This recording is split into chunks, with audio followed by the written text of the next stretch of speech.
Good morning, ladies and gentlemen. This is section 4.4 of Mrs. Quinn's geometry class, and today we're going to talk about the composition of transformations. A transformation is when we reflect over parallel lines. And so when we have a composition of transformations, we do one reflection first and then another reflection. The notation looks like T of S. Notice that T is following S. Whatever letter is closer to your point, that's the one you do first. Here, you would do the S transformation, then you would do the T transformation, or reflection. So your translation is just a slide, and it's two reflections over parallel lines, or one reflection over two lines. So first I'm going to reflect here, and I chose a letter so that you could see that what happens is a mirror image. The same will be true with a point. When you reflect a point, it'll work the same way. But I chose a letter so that you can see when you reflect G over this line, it's a mirror image over here. Notice that this line is its perpendicular bisector, and these two segments are equal. And these two figures are mirror images of each other.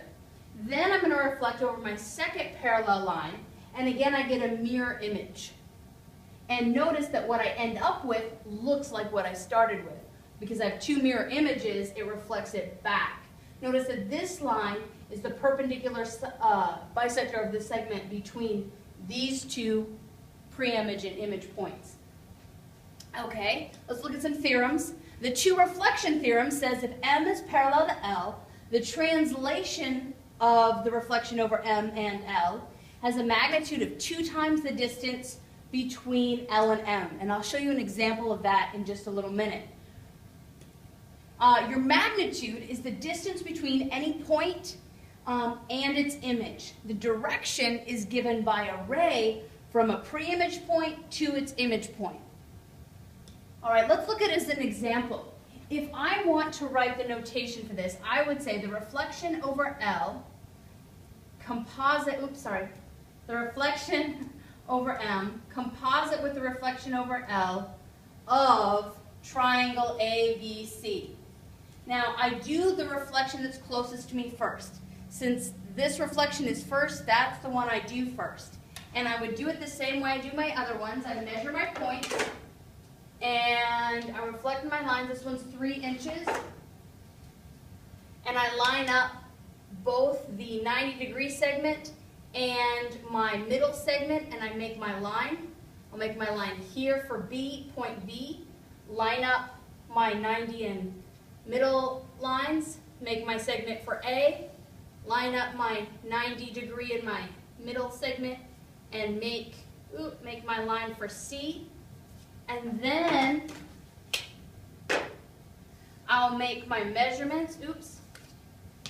3 inches here means I go 3 inches down here, and this is B prime.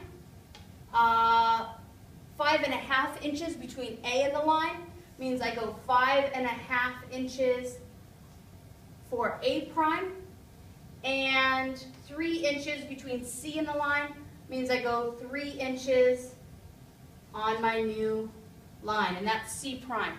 Then I'll connect these with lines here, here, and here, and hopefully you would agree with me that I have created the reflection. Now to actually do a translation, I need to continue. This is my new point, or my new figure. Notice that it's a mirror image of what I started with. Now I'm going to do the second reflection. I'm going to reflect over M. So now I would reflect over here, and here's my protractor. I do the same thing. I line up my points on my line. I'm going to run out of space, so I'm going to erase my original notation. Hopefully you have that written down somewhere. And I'm going to use a different color just to help us clarify. So I'll line up my 90-degree line and my middle segment line, and I draw a line between the point that goes all the way through. Then I do the same thing for point A, and I do the same thing for point B, making sure I line up my middle line and my 90-degree line. And these are my appropriate lines. Now I measure. This first B prime is 7.5 inches from my line. So I need to go 7.5 inches for B prime. A prime is 5 inches. So I need to go 5 inches. C prime is 7.5 inches. So I need to go 7.5 inches on my new line. Let's connect those dots. I'll erase the parts of the line I don't need. And notice that these two shapes are mirror images of each other. But in fact, this shape and this shape are now the same. Now, the distance between L and M, let's call that distance X. That means that the distance between B and B prime would be 2x. That earlier theorem says that it doubles that distance. All right, for tomorrow, I would like you to try a translation for yourself. I want you to do the reflection over A, composite with reflection over B, and I'll see you tomorrow. Just as a side note, that means, let me label this figure for you. A, B, C. That means think about what reflection you'll do first and then what reflection you would do second. If it's easier for you, try the reflection of B first.